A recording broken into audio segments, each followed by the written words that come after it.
Preaching on Memorial Day, to me, presents kind of a dilemma. How do you remember the fallen without glorifying the wars they fell in? What I want to do today is examine three related ideas that are connected to Memorial Day. First, why it's appropriate to remember the dead from past conflicts. Second, why we need to see what we are doing and not let it fade out of view. And third, how to avoid being trapped in the past. Now, preachers will often cite John 15, verses 12 and 13, which reads, "My command is this, love each other as I have loved you. Greater love has no one than this, to lay down one's life for one's friends." I'm not sure that applies here.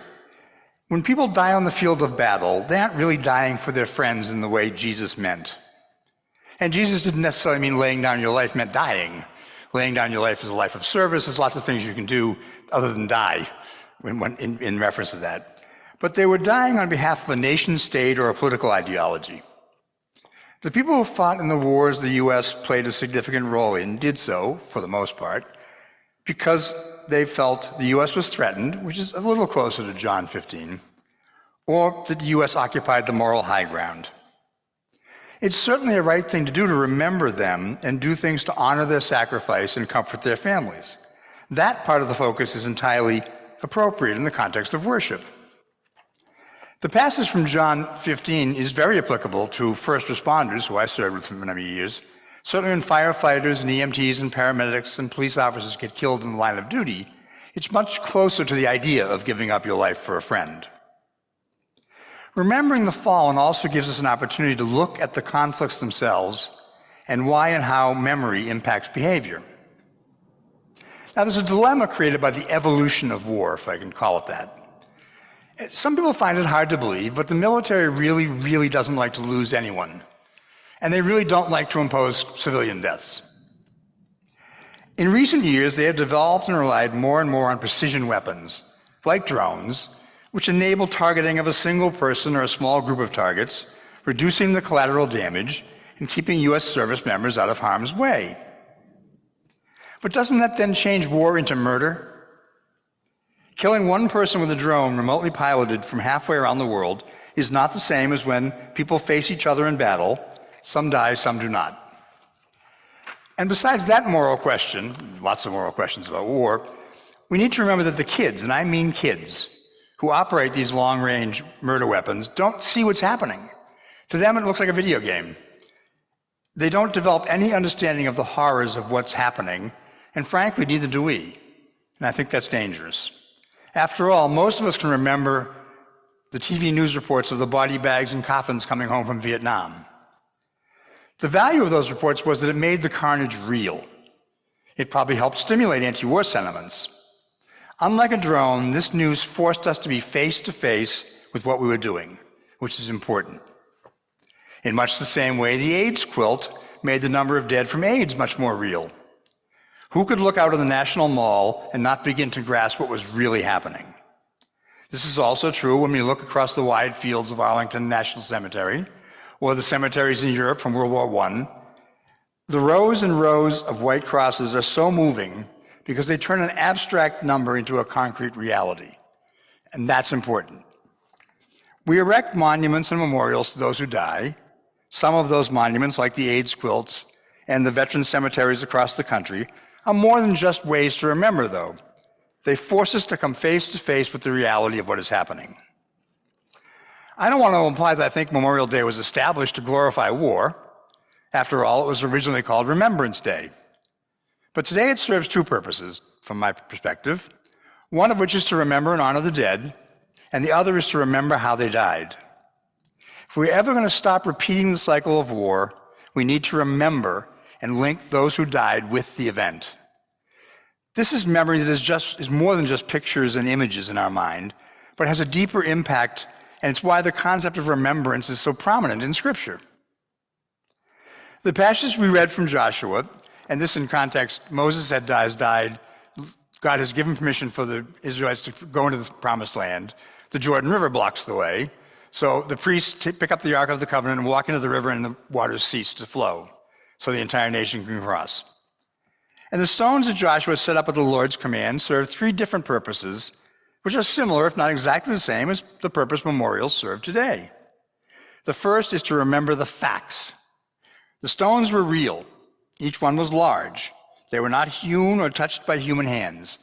They were there to remind the entire nation of Israel of the fact that God, and God alone, had brought them this far. It was intended to give the people pride and remind them that God's hand was with them.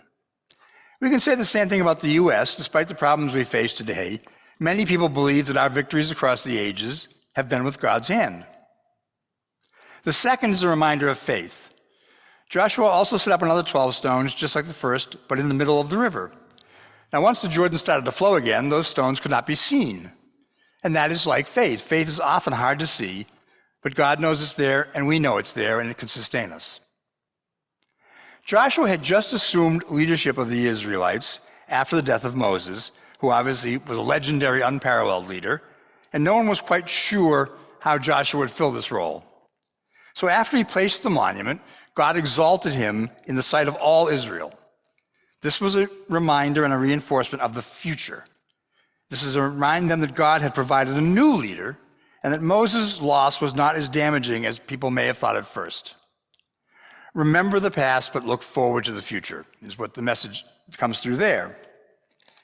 And remembering the past is really important. It's different from what happens as we get older and we forget things or can't find our car keys. Remembering the past or forgetting the past is a spiritual danger. A failure of memory of these things which are most significant results in a failure of faith, or can result in a failure of faith. Forgetfulness erodes the foundation of our relationship with God. Throughout the scriptures, we find references to monuments, memorial feasts, and ritually repeated stories, all of which serve to reinforce the sacred memory of the people of God. The great saving acts of God were memorialized verbally and eventually physically, so that the people would not forget what God had done for their sake. There's a line in Psalm 105 which sums this up pretty well. It goes, "Remember the wonderful works that God has done, God's great deeds and the judgments the Lord utters, offspring of Abraham, God's servant." It's a message to the Israelites to remember. We need to remember, so to speak, that when we forget the past, we can easily fall into thankfulness. It's easy to forget the value. If we forget the value of our heritage and the source of our blessings, it's very easy for us to take them for granted. Everything we have and everything we do, we just take it for granted. We forget where it came from. It's very easy for us to believe we can make it on our own without relying on God. That's the danger of forgetting the past. Every culture and country has memorials. The best of them lift our sights above the mundane affairs of the moment to focus our attention upon the highest aspirations and accomplishments of those who have preceded us. Now, sometimes memorials can be less than honorable. They can call attention to the best in the past, but they can also be used to cover up the worst.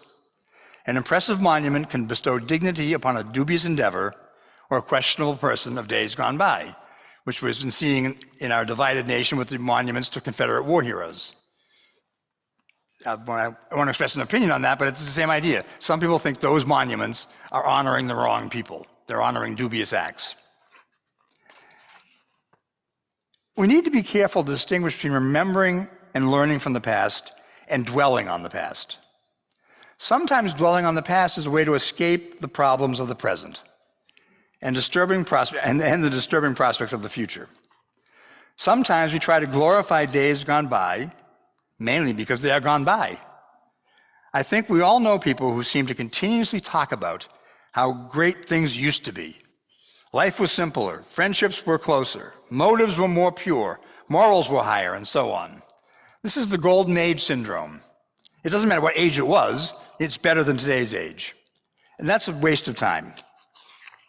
Our memory should be hopeful, not drag us into the past. It shouldn't lock us there. Hopeful memory actually thrusts us into the future. When the prophets of old called upon God's people and told them to remember the works the Lord had done, this was to prepare them for the future, not to have them stay in the past.